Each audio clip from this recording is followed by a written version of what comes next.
Bismillahirrahmanirrahim. Faslun ayhadza tegese utawi iki ku faslun ana fasal suwiji wa alaika lan netapana sapa sira bibiril walidaini kelawan gawe bagus marang wong tuwa loro. Fa innahu mongko sak temene birul walidain iku min aujabil wajibati setengah saking wajib-wajibe pira-pira perkara kang wajib.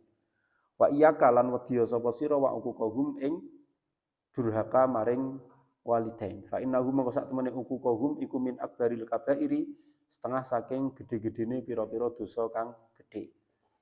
Kalau dawuh sapa Gusti Allah taala halimur sapa Allah wa qad rabbuka alla ta'budu illa iyyah ing dawuh wa qad rabbuka alla ta'budu illa iyyah. Wa qad wis ngukumi sapa rabbuka pangeran sira alla ta'budu ing arep yen to ora nyembah sapa sira kabeh. Illa iyyah kejaba ing rabbuk. Wa bil walidaini kelawan wong tuwa loro ihsana ing gawe kebagusan. Al ayah ay ikra tamamaha wallati lan ayat ba'daha kang tetep ing dalem sawise al ayah. Wa qala lan dawuh sapa Gusti Allah taala halimur sapa Allah aniskurli wali walidaik ing dawuh aniskurli wali walidaik aniskur arep yen toh syukura sapa sira limaring ingsun wali walidaika lan maring wong tuwa loro sira. Fangzur mongko ningalana sapa sira kaifa hale kaya apa. Kornal amri ing barenge perintah bil isani kelawan gawe bagus ilaihima maring walidain. Bareng bitauhidihi kelawan nauhidke Gusti Allah. Wa syukrihima lan kelawan syukur marang walidain. Bisyukrihi kelawan syukur marang Gusti Allah. Fa alaika mongko tepano sapa sira bibtiwa imardotihima kelawan nuprih ridone walidain. Wa amtisali amrihima lan nglakoni perintahe walidain malam yakun ing dalem selagine ora ana apa amar ana iku maksiatan rupa maksiat wajdina binahihima lan kelawan ngeduwi larangane walidain malam yakun ing dalem selagine ora ana apa nahi ora enuku taatan ketaatan wajibatan kang sifate wajib wa itsarihima lan kelawan mentingake utawa ndinginake wong tuwa loro ala nafsika ing atase awak dhewe sira bitaqdimi muhimmatihima kelawan ndinginake kepentingane wong tuwa loro bitaqdimi muhimmatihima kelawan ndinginake kepentingane wong tuwa loro ala muhimmatika ing atase kepentingan sira ya. Jadi bab ini menjelaskan tentang birrul walidain atau berbuat baik kepada kedua orang tua.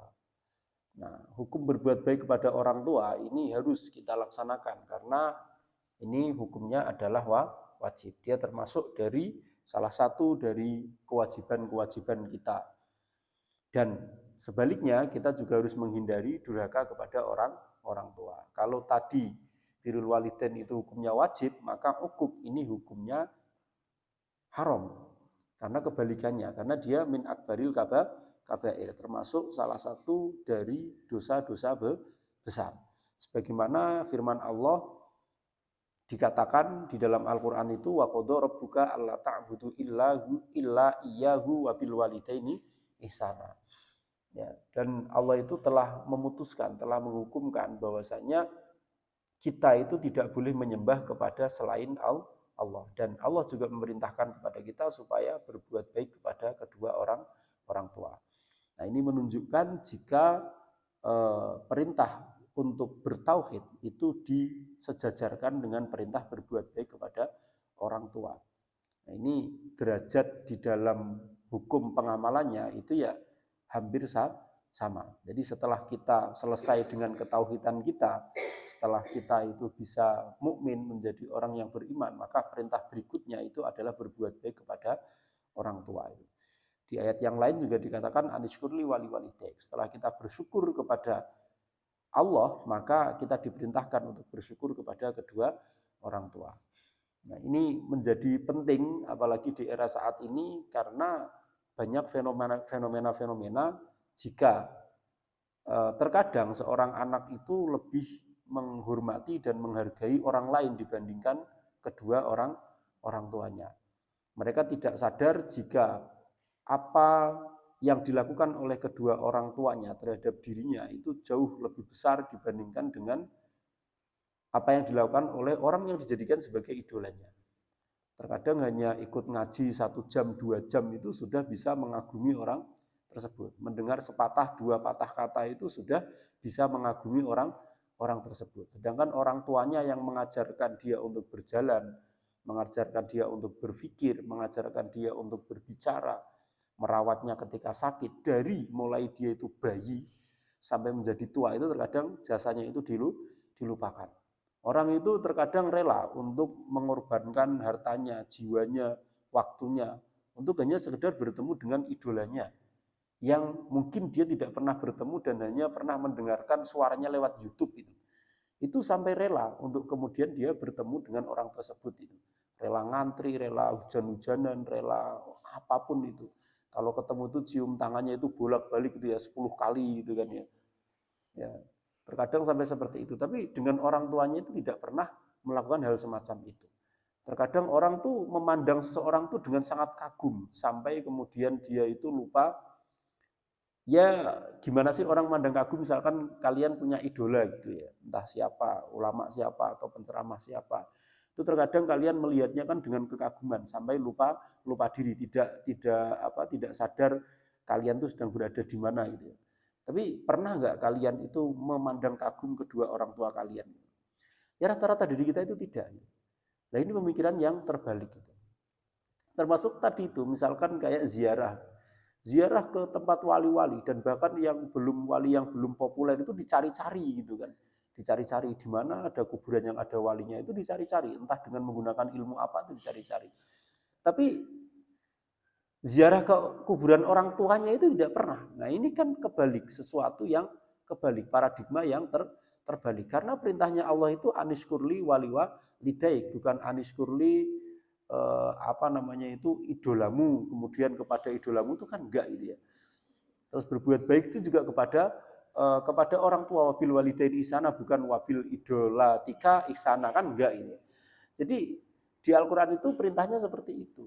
Kepada orang tua kita harusnya itu lebih berbuat baik. Jadi bagaimana kemudian dia ingin mendapatkan mendapatkan ridho dari Allah, mendapatkan hidayah dari Allah, kalau perilakunya itu seperti itu. Mau kalian itu mendapatkan ilmu setinggi langit, mau kalian itu dekat dengan siapa gitu ya, orang nomor 1 misalkan dekat dengan presiden. Kalau kalian itu menelantarkan orang tua kalian, durhaka kepada orang tua kalian, ya kalian tidak akan mendapatkan ridho dari Allah. Ya, kehidupan kalian nggak akan tenang, nggak akan pernah tenang, nggak akan pernah nyaman. Jadi kuncinya itu adalah kepada orang tua. Nah, kita sebagai santri itu jangan sampai ikut-ikutan seperti itu. Makanya pentingnya ngaji itu seperti ini. Saya di mana-mana itu menyampaikan saat ini, di era saat ini itu yang bisa membuat kita itu berperilaku dengan benar, itu ya satu-satunya adalah dengan cara ngaji, belajar. Nah, supaya kita tahu pedoman yang benar itu seperti apa. Karena sekarang itu informasi itu sangat luar biasa. Kalau dulu itu, sekarang makanya disebut sebagai era new media gitu ya. Sebagai era new media. Era new media itu setelah media massa. Kalau yang belajar komunikasi kan kayak gitu. Kalau dulu itu alat komunikasi itu manual gitu ya. Sehingga komunikasinya itu paling komunikasi kelompok kayak gitu. Kemudian muncul komunikasi massa. Setelah muncul media massa, komunikasi massa itu bukan berarti kalian komunikasi di hadapan ribuan orang, di depan massa, itu tidak. Tapi komunikasi massa itu adalah komunikasi yang dilakukan melalui media massa. Media massa itu media yang bisa menjangkau seluruh pelosok gitu ya.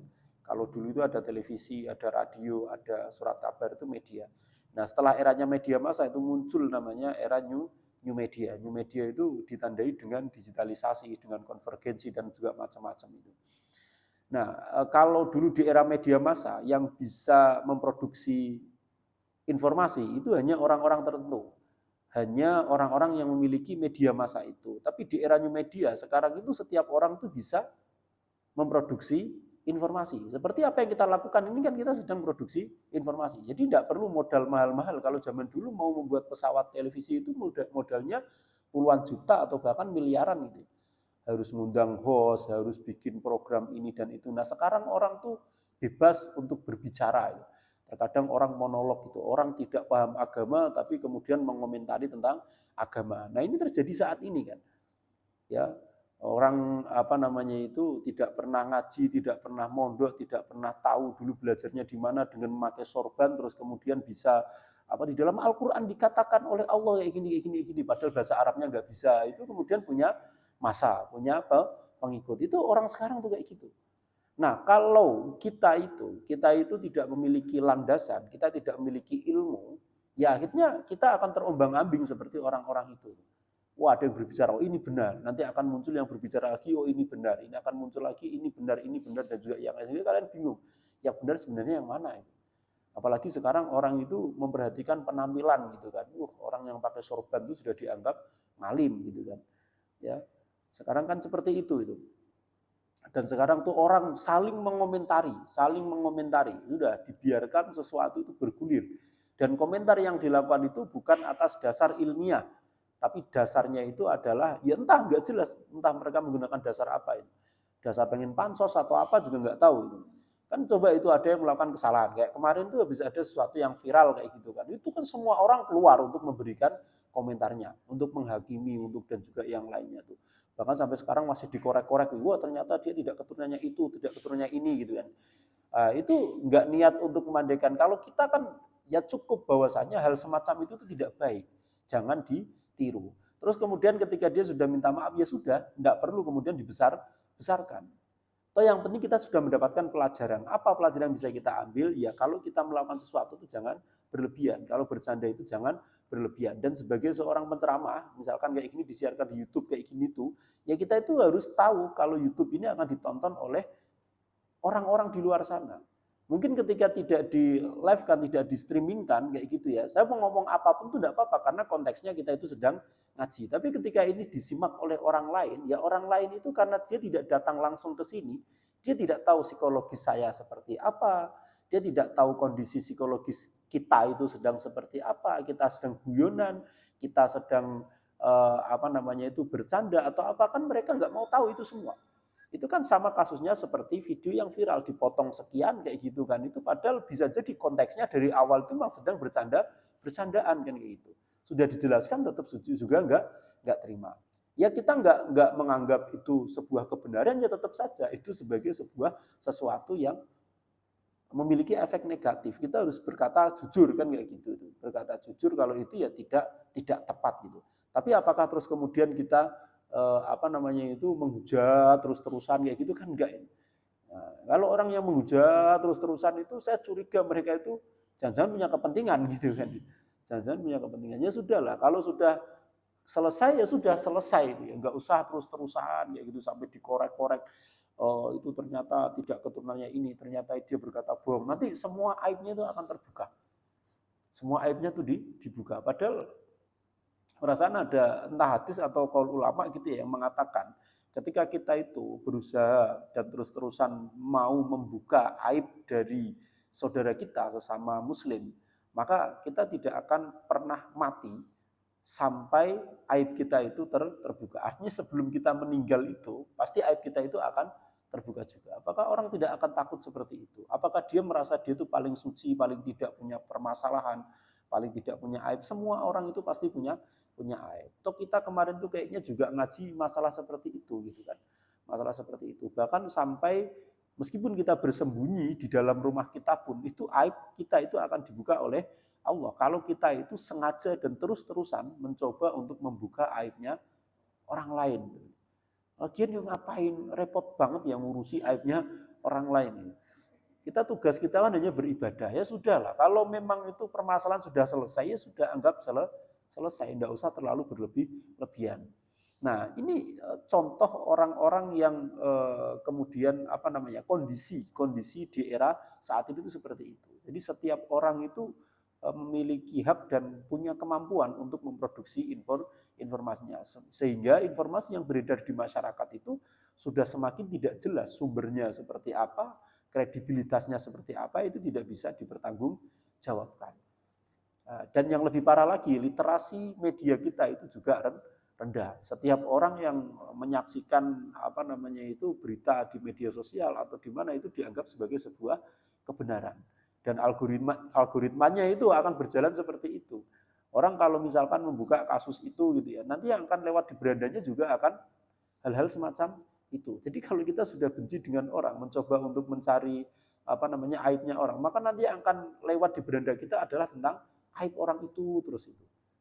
Nah, ini kan akan menyesatkan kita itu ya. Mungkin itu yang makanya dulu saya itu begitu susahnya ya menghindari fitnah dajjal. Sering saya sampaikan kan kayak gitu ya. Fitnah dajjal itu sebegitu susahnya untuk menghindari, kan kita tahu ciri-ciri dajjal itu katanya ada tulisan kafirnya, matanya hilang satu, kan kita tinggal sembunyi saja. Dulu diceritakan bahkan kita tidak akan bisa bersembunyi di balik batu besar apapun kita akan ditemukan. Oh, bisa jadi itu bentuknya memang seperti ini. Bentuknya itu bisa berupa teknologi, bisa berupa kondisi zaman yang seperti ini, bisa berupa apapun itu.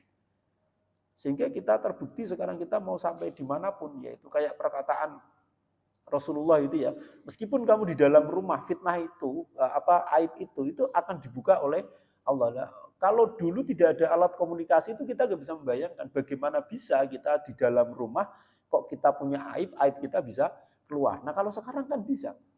Di dalam rumah misalkan kita sedang ngonten atau apa, terus kemudian bisa saja aib itu keluar. Kalau zaman dulu kan tidak bisa kayak gitu, tidak punya pikiran seperti itu. Ini nyatanya sekarang tuh semua bisa. Makanya ilmu itu menjadi satu hal yang wajib untuk kita miliki saat ini, supaya kita punya pendirian yang benar, punya prinsip yang benar sesuai dengan apa yang didhawuhkan oleh Al-Quran itu. Nah, kalau kita sudah punya ilmu itu ya jangan sok-sokan terus bikin konten, komentari dan juga yang lainnya. Enggak, lihatlah orang-orang yang alim itu apakah mereka pernah membuat komentar-komentar yang miring dan juga yang lain. Kan enggak. Coba itu kalian analisis itu, kalau yang komentar-komentar di medsos itu pasti sing rapatek ngalim. Kalau orang-orang alim itu sudah enggak ada urusan dengan, coba itu kelasnya Gus Mus, Mbah Mus, Mustafa Bisri, Prof. Quraisyihab, Gus Baha, itu apa pernah komentar-komentar terhadap hal yang semacam itu? Kan enggak. Ya, biasanya sing rapatek ngalim atau orang yang pengen populer kayak gitu, pansos itu ya biasanya komen-komen kayak gitu. Kalau enggak ya biasanya ya enggak saja. Kalau saya melihat ya melihat, mengikuti ya mengikuti. Itu kan sebagai bentuk wawasan kita ya. Karena saya pendidik, saya harus mengajar apalagi kaitannya dengan ilmu dakwah kayak gitu kan. Nah, terkadang kan pasti hal semacam itu ditanyakan. Maka kita harus tahu persis duduk permasalahannya itu seperti apa. Lah di media sosial tuh kayak gitu. Makanya kalau bahasanya Rocky Gerung itu, saya nge-tweet maki-maki itu, orang itu terkadang membayangkannya itu saya benar-benar marah dan apa. Padahal saya ketika nge-tweet dengan maki-makian itu, padahal saya sedang santai-santai, sedang bercanda dengan teman saya apa. Jadi nggak bisa kita menangkap psikologi komunikasi melalui media sosial, itu nggak bisa. Gitu. Saya misalkan tuh ngata-ngatain apa gitu ya, bikin status di WhatsApp apa itu, oh ini, padahal saya sambil tiduran, sambil bercandaan kan nggak tahu psikologis. Kecuali kita langsung gitu ya, kita langsung komunikasi, kamu itu ini, nah ini kan kita bentuknya marah dan juga yang lainnya. Nah, di era-era yang saat inilah kita membutuhkan apa yang disebut dengan pengetahuan agama itu seperti itu. Maka bersyukurlah kalian tuh yang masih diberikan hidayah, petunjuk gitu ya, mendapatkan petunjuk untuk belajar di pesantren itu. Sebab pesantren nggak mungkin mengajarkan sesuatu yang sifatnya itu tidak benar. Dan kita belajar langsung dari sumbernya, langsung dari kaul para ulama itu. Tidak hanya ya ada sih beberapa pesantren yang ngajinya itu nggak pakai kitab. Kalau kita kan apa yang kita jelaskan itu sesuatu yang ada di dalam kitab. Karena kita itu harus memang mengikuti. Kita itu harus merasa diri kita itu bukan seorang mujtahid gitu kan. Bukan seorang yang memiliki pengetahuan yang luar biasa terus kemudian bisa menafsirkan Al-Quran seenaknya, kan enggak. Tapi kita mengikuti dawuh-dawuhnya ulama itu seperti apa. Nah itu. Maka ketika kita tahu seperti itu, jangan sampai kita itu seperti orang-orang lain sana yang hanya mendengarkan perkataan orang satu kalimat, dua kalimat, terus kemudian menjadikan dia idola sampai melebihi kita mengidolakan orang tua kita. Nah itu jangan sampai kita itu seperti itu. Karena kedudukan memuliakan orang tua itu sama seperti kedudukan memuliakan Allah, bertauhid kepada Allah atau bersyukur kepada Allah itu. Di dalam hadis dikatakan ridhollahi fi ridhol walidain wa sukhtullahi fi sukhtil walidain. Bahkan ridhonya Allah itu tergantung pada ridho kedua orang tua kita. Dan kebenciannya Allah terhadap kita itu tergantung kebencian orang tua kepada kita itu. Nah itu. Nah, dari kedua ayat tersebut kita bisa melihat bahwasanya berbuat baik kepada orang tua itu disejajarkan, disandingkan dengan eh, ketauhidan kepada Allah, dan syukur kepada kedua orang tua itu disandingkan dengan syukur kepada Allah. Maka kita selayaknya itu senantiasa mencari ridhonya orang tua, mentaati perintah-perintahnya orang tua selama tidak dalam hal kemaksiatan. Oh, mentaati orang tuanya ya. Sekarang orang tua itu kadang juga ada yang ya mohon maaf rodok-rodok koclok kayak gitu tuh ada gitu ya.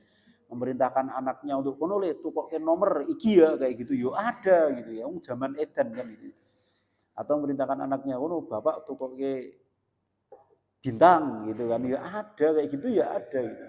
Kadang diajak bareng sama orang tua, yo melu aku ada kayak gitu. Ada orang tua seperti itu tuh ada. Saya tuh pernah diceritakan sama adik saya itu kayak gitu tuh. Ada orang tua, ya dia kaya gitu kan. Orang tuanya tuh kaya karena dia bos gitu kan. Ya, hobinya dia itu tiap malam tuh main judi. Gitu. Karena dia gak terlalu pintar main judi, anaknya diajak, yo melu bapak, wah aku kalah terus nek karo kowe kan menang. Anaknya ajak main bareng judi bareng. Nah, hal semacam itu kalau itu bentuknya kemaksiatan, maka justru kita tidak boleh mentaati perintah orang tua. La ta'ata li makhluqin fi maksiatil khaliq. Kurang lebih seperti itu. Jadi tidak ada bentuk ketaatan kepada makhluk ya dalam hal kemaksiatan kepada sang pencipta. Itu kalau dalam akhlaknya kan seperti itu. Tidak boleh kita, meskipun itu orang tua kita, meskipun kiai kita, meskipun orang tua. Kalau kiai itu kan hubungannya lebih ya nomor 2 setelah orang tua lah. Meskipun itu orang tua kita, kalau perintahnya itu perintah untuk kemaksiatan, ya kita tidak boleh melakukannya. Ada apa ada orang tua yang perintahkan kemaksiatan? Ada. Ini zaman edan. Ada. Seperti itu tuh ada. Ada. Pasti ada itu. Nyatanya ya ada yang seperti itu tuh. Anaknya diajak judi, terus kemudian diminta untuk membelikan ini, membelikan itu tuh kayak gitu tuh ada. Dan juga kita harus senantiasa menjauhi larangan-larangan orang tua. Ini kebalikannya, selama itu bukan bentuk ketaatan. Kalau ada orang tua kok melarang kita untuk sholat atau untuk ngaji, ojo ngaji opo, ora iso ndadekke sugih. Sesuk kowe ngaji yo mulih paling yo dadi opo kayak gitu kan. Ya ada orang-orang tua kayak gitu. Wis rasa ngaji wae, wis melu kerja aku wae. Atau melu dagang aku wae ben sesuk awakmu iso urip sing mulya dan juga yang lainnya. Kadang ada orang tua seperti itu. Apalagi sampai melarang sholat. Oh, rasa sholat-sholatan iki suwaye adzan kok sik iwangi sik. Nah, ini tidak boleh hal semacam itu tidak harus kita kemudian jauhi itu karena larangannya pada hal yang sifatnya ketaatan. Jadi tetap nomor 1 itu adalah perintahnya Allah. Tetap nomor 1 itu adalah apa yang menjadi perintahnya Allah. Nah, kita bisa tahu mana perintahnya Allah, mana larangannya tatkala kita itu paham tentang syariat. Kalau kita nggak paham tentang syariat ya kita bingung. Maka orang tua itu terkadang itu ya ono sing bingungi. Orang tua itu kadang ya ono sing bingungi. Apa perintahnya, apa permintaannya, kayak tadi saya jelaskan misalkan. Makanya nanti di paragraf terakhir itu akan dijelaskan bahwasanya orang tua itu harus membantu anaknya untuk berbuat baik kepada dirinya itu. Jangan sampai menyusahkan anak itu. Wong tua nyusahke anak itu, ya nanti akan dimintai pertanggungjawaban. Jadi bagusnya di kitab ini itu sudut pandangnya itu dari dua arah. Terkadang kalau ngaji itu sudut pandangnya dari satu arah, itu akan puyeng juga kita gitu. Kita nggak boleh orang durhaka kepada orang tua, harus senantiasa menuruti ini orang tua dan juga yang lainnya. Padahal orang tuanya nggak jelas misalkan. Kayak tadi misalkan minta sesuatu yang tidak masuk akal. Beberapa hari nggak mau makan, jadi nggak mau makan tuh pengennya makan apa? Aku pengennya makan sate kunto sing ning kono. Nah, ini kan menyusahkan. Anaknya itu kan kesusahan untuk berbakti kepada orang tua. Atau minta sesuatu sing misalkan wis duda suwe umure 70 tahun, aku wis suwe ora didampingi karo ibumu, aku golekno ibu anyar misalkan. Nah, ini kan susah juga kayak gitu.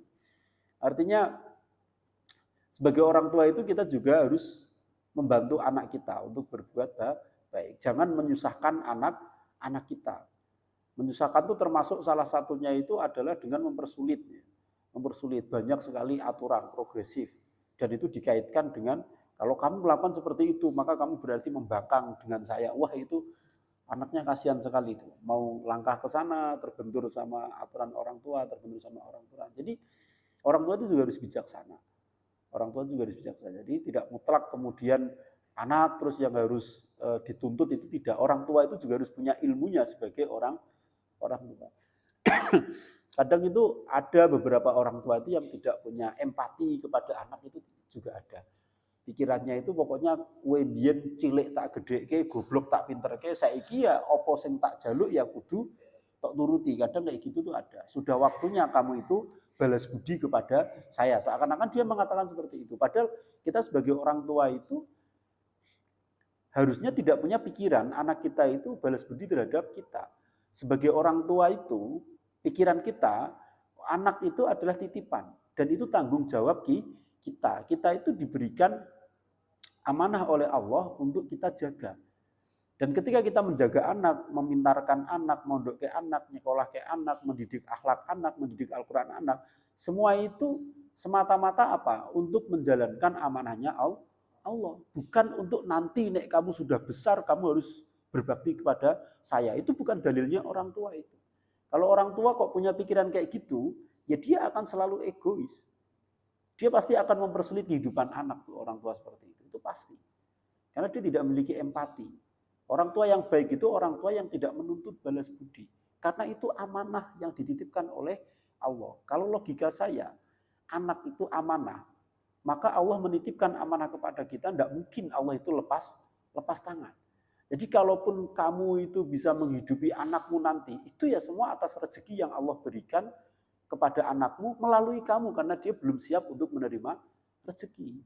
Kan kayak gitu. Jadi bukan semata-mata atas dasar usahamu, tidak. Sama seperti kalian menitipkan sesuatu, kalian menitipkan kucing misalkan ke teman kalian. Dan enggak mungkin kalian, saya titip kucing saja. Enggak, padahal kucingmu makannya itu makanan kucing. Masa kita meninggalkan begitu saja. Terus temanmu tuh, nanti makannya gimana? Ya entah gimana caranya, pokoknya yang penting kalau saya titipkan, enggak mungkin. Apalagi Allah. Allah ketika menitipkan sesuatu pasti juga melengkapi dengan berbagai macam sarana dan prasarana yang dibutuhkan oleh anak tersebut itu. Karena harusnya seperti itu pikiran orang tua. Ini pikiran orang tua ya, jangan nanti kamu sampaikan kepada orang tuamu. Enggak boleh nuntut ya, itu salah lagi itu.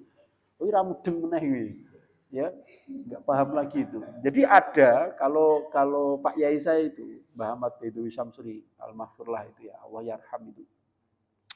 Beliau itu mengatakan ono dalil lanang, ono dalil wedok.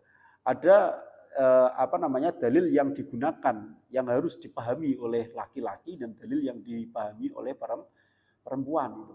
Misalkan dicontohkan ar-rijalu qawwamuna 'alan nisa, itu dalilnya siapa itu? Laki-laki atau perempuan? Ya, kalau dalilnya laki-laki nanti patriarki munculnya. Laki-laki akan merasa saya itu pemimpin loh dibandingkan dengan kamu. Lihat tuh Al-Qur'an ar-rijalu qawwamuna 'alan nisa. Dia akan semakin semena-mena. Munculnya apa? Sifat patriarki. Laki-laki selalu benar. Pasal 2 kalau laki-laki salah, balik ke pasal 1 kan kayak gitu itu. Nanti dia seperti itu. Jadi ar-rijalu qawwamuna 'alan nisa itu adalah dalilnya perempuan. Supaya apa? Supaya perempuan itu memiliki penghormatan yang tinggi kepada laki-laki. Karena di Al-Qur'an dikatakan laki-laki itu adalah pemimpin bagi para perempuan. Nah, kalau ini digunakan oleh laki-laki, ya saya itu pemimpin. Sesalah-salahnya saya adalah pemimpin. Kamu itu pokoknya swarga nunut neraka katut kan kayak gitu. Wah, ini repot kalau kita menggunakan dalil terbalik seperti itu. Harusnya dalilnya itu dipakai oleh perempuan sehingga perempuan itu akan memiliki landasan, hatinya itu akan ditekan oleh syariat itu supaya dia itu menghormati laki-laki, menghormati pasangannya. Ya, jangan seperti perempuan-perempuan yang beredar saat ini di media sosial gitu ya. Itu kan pasti laki-lakinya tuh kasihan sekali gitu kan. Perempuannya terlalu semena-mena. Nah, ini mungkin yang disebut orang bakal mambu gondone swarga, mungkin perempuan-perempuan yang seperti itu. Nggak bisa. Makanya ada gitu ya. Ada dalil yang harus dipakai laki-laki, ada dalil perempuan. Sama, ada dalil anak, ada dalil orang tua. Nah, kalau yang pertama ini itu adalah dalilnya anak ini. Ini kalau misalkan ini dijadikan sebagai dalilnya orang tua, ya orang tua akan egois, akan semena-mena, akan akan ya bisa sampai pada tataran dolim kepada anak itu, karena tuntutannya macam-macam. Dan dia merasa semua tuntutannya itu harus dituruti gitu loh. Karena itu kewajiban anak. Apalagi kalau sudah punya pikiran dulu kecil tak besarkan, bodoh tak pinterkan, wes ono pikiran kayak ngono ki, wes ini pasti ada interaksi yang salah pasti di dalam sebuah keluarga. Orang tua itu pokoknya intinya itu, kalau makanya orang tua zaman dulu itu, orang tua zaman dulu itu nggak pernah yang namanya menagih janji, menagih apa itu enggak gitu. Kalaupun mereka sedih itu hanya dipendem saja. Misalkan kayak orang tua sudah bisa mensukseskan anaknya, terus anaknya semua berada di luar kota ketika lebaran, tidak ada yang bisa pulang dengan kesibukannya, itu orang tua itu juga nggak menuntut. Terus pokoknya yang penting ya, yang penting podo waras kabeh. Nah, bener kan kayak gitu tuh orang tua. Tidak harus menuntut. Itu dalilnya orang tua ya. Jangan terus kemudian kalian jadikan dasar, dulu Ustaz Nurul ngomongnya kayak gini, ya aku rasa bali ora apa-apa lah, wong tuaku insyaallah sontrimo tidak bisa. Itu dalilnya orang tua. Kita sebagai anak ya harus berusaha untuk membahagiakan orang tua. Pokoknya sebisa mungkin kalau orang tua kita itu seneng, kalau anak-anaknya kumpul itu ya kita pulang. Jangan sampai alasan sesuatu yang alasan dunia itu kemudian membuat membuat kita itu semakin jauh dan durhaka kepada orang tua. Karena orang tua itu sumber surga kita. Sumber surga kita itu. Bahkan termasuk kewajiban kita itu adalah mendahulukan kepentingan orang tua di atas kepentingan kita. Ya kalau misalkan contohnya misalkan kita sedang bekerja kayak gitu. Terus orang tua kita butuh itu ya sebisa mungkin itu kita ada untuk orang tua kita. Ya meskipun ada etikanya ya, Kita sebagai pekerja itu kan, makanya kalau kalian yang mau coba-coba tes CPNS kayak gitu, itu kalau tes kepribadian itu pasti ada soal kayak gitu itu. Misalkan kalian sedang kondisi bekerja, terus kemudian tiba-tiba orang tua kalian sakit, apa yang kalian lakukan? Langsung pulang atau pulang setelah minta izin, menyelesaikan pekerjaan dulu baru pulang, atau bagaimana? Itu pasti akan ada pilihannya. Dan itu nilainya itu macam-macam. Langsung pulang itu biasanya tanpa izin itu nilainya cuma 1. Misalkan pulang setelah izin, nah itu nilainya biasanya paling tinggi. Kalau menyelesaikan pekerjaan dulu baru pulang, nah ini dia tidak moderat ini. Berarti dia tidak peduli terhadap orang tua. Dia tidak bisa ya ini menyelesaikan pekerjaan, kalau menyelesaikan pekerjaan dengan cepat. Kalau dia itu sampai selesai dulu kerjanya sampai jam 4 misalkan baru kemudian pulang, nah ini agak salah. Kalau dia menyelesaikan pekerjaannya dulu, diselesaikan tanggungannya, terus kemudian izin baru pulang, nah ini yang paling bagus tuh kayak gitu. Jadi bisa menyelesaikan tanggung jawabnya secara bersamaan. Nah itu kayak gitu tuh ada para psikolog itu sudah membuat rumus-rumus semacam itu. Jadi enggak yang terus orang senang kerja terus itu berarti dia psikologisnya tuh bagus, sikap kerjanya enggak. Itu justru orang kayak gitu tuh orang yang dia pasti tidak akan bisa teamwork, tidak akan bisa bekerja bersama karena dia tidak peduli dengan lingkungannya. Nah, kalau orang terlalu peduli dengan lingkungannya, dia tidak akan bisa menjadi seorang profesional. Orang yang tengah-tengah itulah yang dia bisa menyelesaikan pekerjaannya, tapi di saat yang bersamaan dia juga bisa bergaul dengan orang di sekelilingnya atau dia peduli dengan orang di sekelilingnya. Itulah yang tipe pekerja yang bagus yang seperti itu. Nanti kalau kalian misalkan lulus coba daftar CPNS tuh di pertanyaan kepribadian itu soalnya tuh model-model kayak gitu. Jadi sikap kita itu seperti apa ketika terjadi hal semacam ini. Itu pilihannya benar semua gitu. Benar semua, tapi ada grade nilainya. Kalau pilihannya 5 itu biasanya nilainya 1 sampai 5 dan itu tidak mesti ulur, diacak gitu. Makanya dulu saya itu nggak pernah ketika tes itu ya, biasanya kayak gitu tuh kalau baca soalnya menghabiskan waktu, itu saya langsung lihat jawabannya karena pasti jawabannya modelnya kayak gitu. Langsung pulang, menyelesaikan pekerjaan dulu, terus kemudian pulang setelah mendapatkan izin dari bos, atau langsung pulang setelah mendapatkan izin dari bos, atau menunggu sampai pekerjaan selesai. Ya kayak gitu aja. Soalnya bisa dibayangkan pasti kayak gitulah. Jawaban yang terbaik mana itu bisa kemudian kita pilih. Itu trik saja itu sebenarnya. Maka harusnya kita kayak gitu. Jadi kayak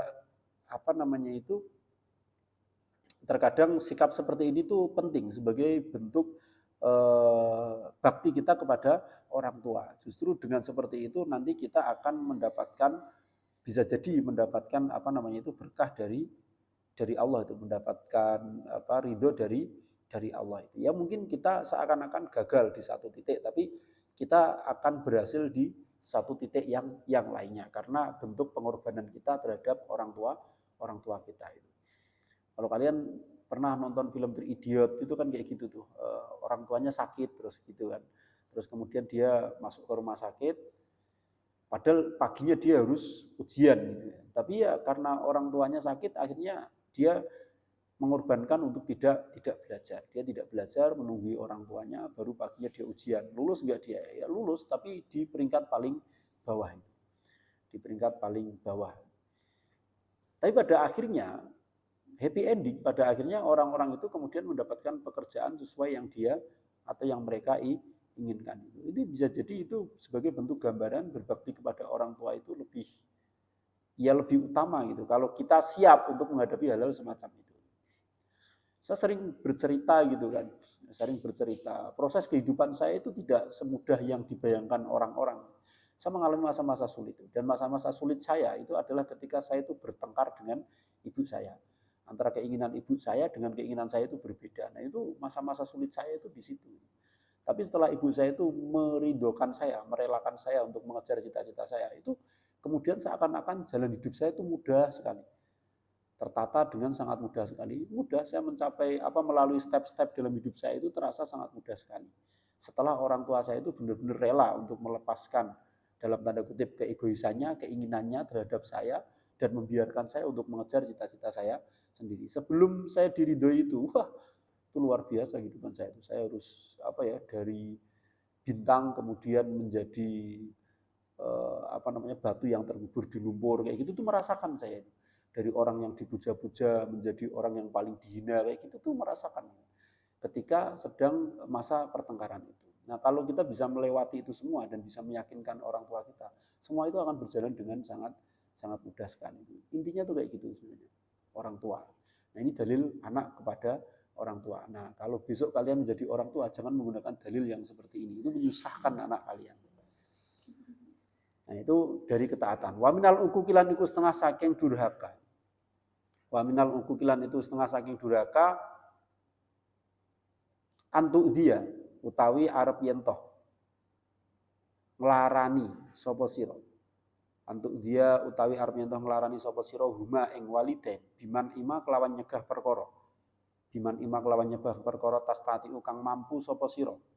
Tastati kang mampu sapa sira, mampu iso lahu ing nekaake iso lagu ing nekaake minal ma'rufi saking perkara kang ma'ruf ilaihima maring waliden. Minal ma'rufi saking perkara kang bagus, kang ma'ruf ilaihima maring waliden. Fakaifa mongko hale kaya apa? Fakaifa mongko hale kaya apa? Bitakti bil wajhi kelawan merengute wajah. Bitakti bil wajhi kelawan merengute wajah wal intihari lan nyentak utawa ngomong kasar lahuma maring waliden. Lahuma maring waliden. Wa qala lan wis dawuh sapa Kanjeng Nabi alaihi salatu wasalam. Yujadu den temu apa rihul jannati gondone swarga. Yujadu den temu apa rihul jannati gondone swarga mimasi roti alfi amin saking pelakon 1000 tahun. Mimasi roti alfi amin saking pelakon 1000 tahun. Walaya jidulan ora nemu ha ing rihul jannah. Walaya jidulan ora nemu ha ing rihul jannah sapa akun wong kang durhaka, sapa akun wong kang durhaka wala qati urahimin lan ora wong kang medhot silaturahim. Wala qati urahimin lan ora wong kang medhot silaturahim. Wala syaikhun lan ora wong tuwa zanin kang zina. Wala syaikhun lan ora wong tuwa zanin kang zina. Wala musbilun lan ora wong kang nglembrehake. Wala musbilun lan ora wong kang nglembrehake izarohu ing sarunge musbil. Izarohu ing sarunge musbil khuyala krana gumedhe. Khuyala kelawan utawa krana gumedhe. Khuyala krana gumedhe. Innamal kibriya'u ang mestine utawi gumedhe. Innamal kibriya'u ang mestine utawi gumedhe iku lillahi kagungan Gusti Allah. Kulillahi kagungan Gusti Allah Rabbil alamin kang mengirani wong sak alam kabeh. Rabbil alamin kang mengirani wong sak alam kabeh. Wa kalawan dawuh sapa Kanjeng Nabi alaihi salatu wassalam. Anillahi saking Gusti Allah taala halimul ghur sapa Allah. Ya, hadis qudsi berarti tanda-tandanya itu setelah qala nabiyyu anillahi. Jadi kata-katanya dari Allah itu. Man utahe sapa ngiku asbaha esuk-esuk sapa man. Man utahe sapa ngiku asbaha esuk-esuk sapa man mardian. Iku den ridoni, mardian iku den ridoni liwalidehi maring wong tuwa lorone man. Muskiton tur iku den bendu li kedue ingsun. Muskiton tur iku den bendu li kedue ingsun fa ana mongko utawi ingsun anhu saking man. Fa ana mongko utawi ingsun anhu saking man iku rodin wong kang ridho. Waman lan utawi sapa engko asbahe sapa man muskiton ale den benduni liwalidehi maring wong tuwa lorone man.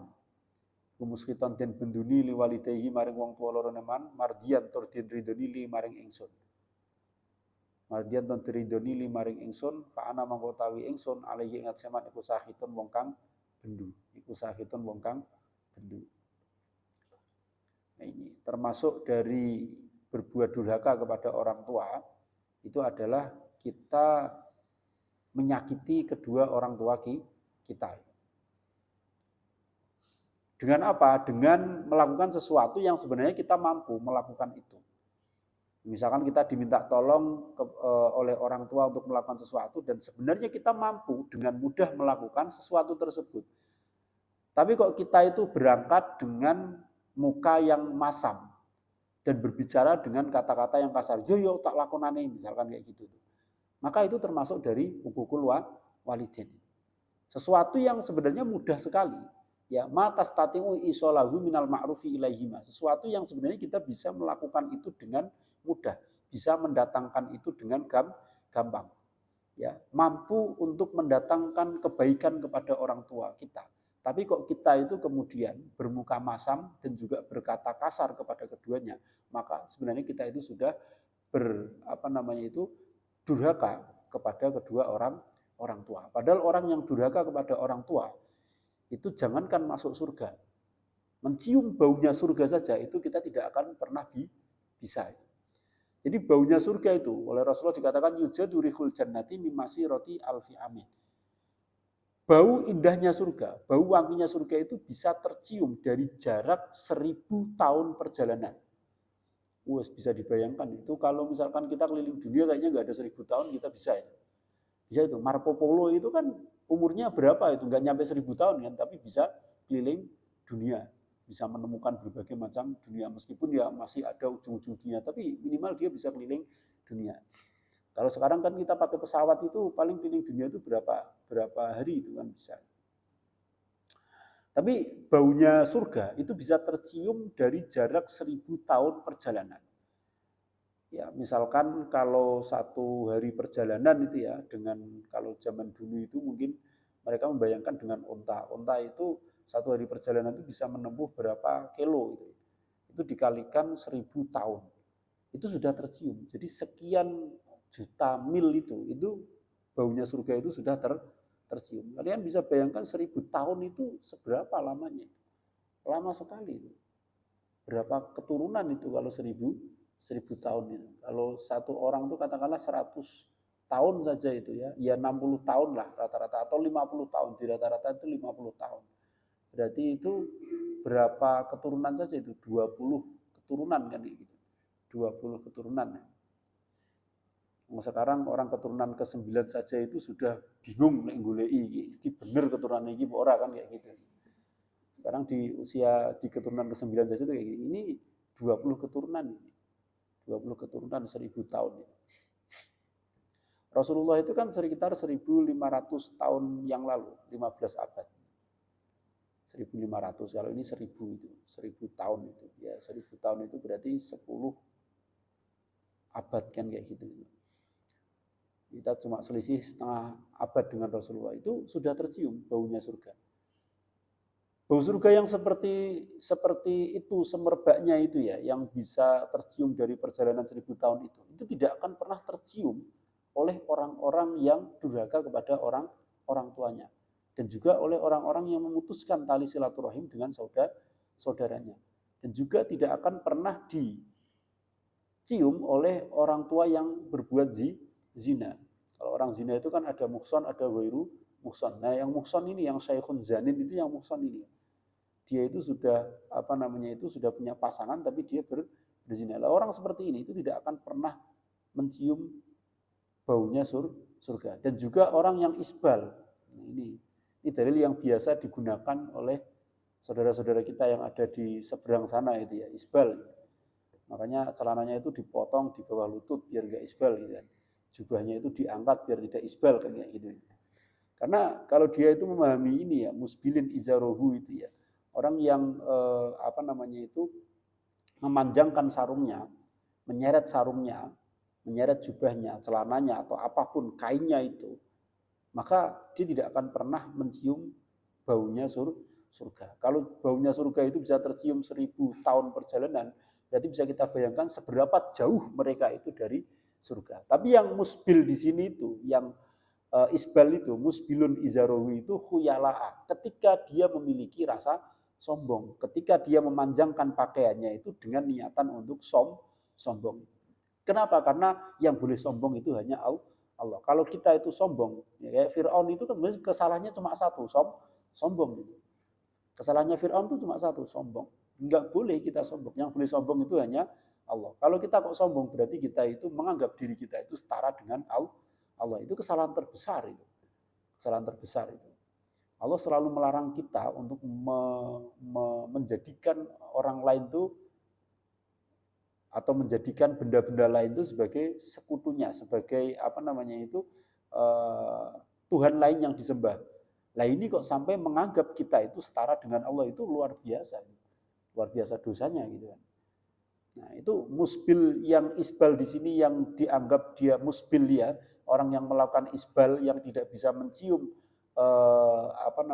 baunya surga, itu adalah khuyala, orang-orang yang melakukan itu dengan kesombongan itu. Kalau kita niatnya nggak sombong berarti ya nggak apa-apa kan, mafhum mukhalafahnya seperti itu. Nah, kayak gitu. Tapi kalau misalkan kalian bisa untuk melakukan ini ya monggo silahkan lakukan saja itu. Gus Bah itu kan pernah cerita juga kayak gitu tuh. Gus ditanya sama ya orang-orang sebelah kayak gitu, orang-orang yang agak-agak radikal itu. Gus, jenengan itu kan ngalim, iya. Tapi kok jenengan itu tidak menjalankan perintahnya Rasul? Apa maksudnya? Jenengan tidak memanjangkan jenggot, jenengan juga masih isbal dan juga yang lainnya. Jawabannya Gus Bah itu santai saja. Nah, itu kan sunnah-sunnah yang gampang. Saya itu melaksanakan sunnah Rasulullah. Rasulullah itu hafal Al-Quran, maka saya hafal Al-Quran. Rasulullah itu paham tentang syariat, maka saya juga paham tentang syariat. Kalau masalah motong celana, memanjangkan jenggot itu perkara gampang gitu. Saya yang sulit saja itu bisa, apalagi yang gampang kan gitu. Yang penting itu ya, saya yang sulit saja itu bisa, apalagi yang gampang. Ini jawabannya Gus Bah kayak gitu. Karena memang di hadisnya itu orang musbil itu ya, seorang musbil, orang yang memanjangkan kainnya, itu dia tidak akan pernah mencium baunya surga. Tapi catatannya adalah khuyala'a, mereka melakukan itu dengan kesombongan. Itu. Terus kemudian Rasulullah juga berkata itu dari Allah itu perkataannya itu ya. Jadi ini Allah itu mengatakan man asbaha mardiyan liwalidayhi muskitan li fa'ana anhu radin.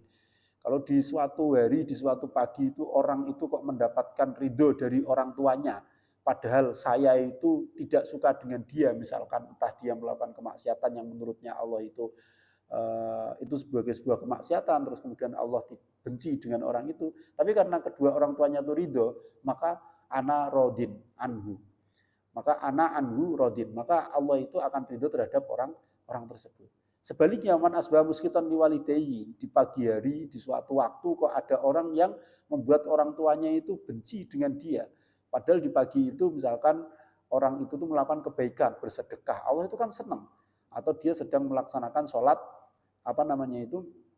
sholat duha, kan Allah pasti ridho dengan orang tersebut. Tapi karena orang tuanya itu muskiton, maka Allah akan berbarik fa'ana alaihi sahidun, maka aku akan benci terhadap orang tersebut. Ini kan pernah ada satu cerita dari almarhum bapak saya itu. Saya nggak tahu kitabnya di mana, tapi ini cerita populer juga itu.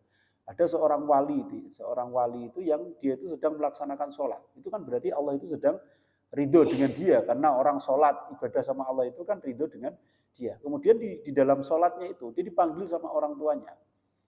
Kalau tidak salah namanya itu jurej dipanggil sama orang tuanya. Dipanggil sampai 3 kali.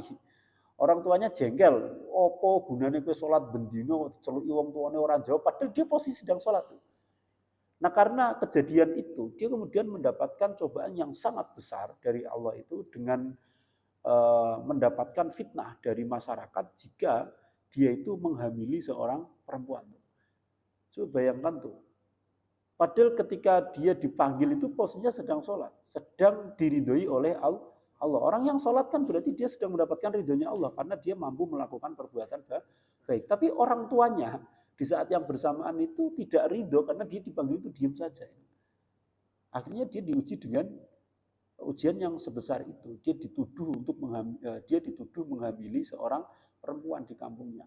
Oh itu sampai mau dibakar dan juga yang lain. Terus kemudian akhirnya karena dia wali, sudahlah saya akan tanggung jawab kalau memang ini anak saya. Dan cara membuktikannya bagaimana kalau zaman dulu nggak ada tes DNA? Wali dia ceritanya. Nanti kalau lahir anak ini akan ngomong siapa bapaknya itu. Oke, ditunggu. Terus kemudian ketika anaknya lahir, dipegang tengkuknya itu, terus kemudian ditanya sama jurid, siapa bapakmu? Terus kemudian dia mengakui. Tapi kan beberapa waktu itu jurid itu kayak kehilangan harga dirinya gitu. Karena itu tadi, orang tuanya itu mushid kepada jurid. Padahal dia itu mendapatkan ridhonya Allah. Begitulah keluar biasaan orang tua. Ya, orang tua ki malati tenan. Nak sing soleh itu malati tenan. Nak sing ora patek soleh ya mbuh. Makanya jadilah orang tua sing soleh gitu ya. Sing malati. Nak wis malati itu kan enak. Kalian mau ngomong apapun ke anak kalian tuh akan jadi. Ning nek wong tuane ora patek soleh ya ndongake anakmu ya ora dadi-dadi gitu kan. Makanya kenapa kuncinya itu para kiai-kiai itu pasti anaknya ngalim-ngalim ya karena kiainya itu soleh duluan. Apa yang dia omongkan ke anaknya itu mandi gitu loh. Benar-benar sampai tembus kepada Allah itu. Sehingga enggak ada alasan bagi Allah untuk tidak mengabulkan doanya. Pasti Allah itu akan ridho. Karena itu tadi janjinya Allah ridhollahi fi ridhol walidain wa sukhtullahi fi sukhtil walidain.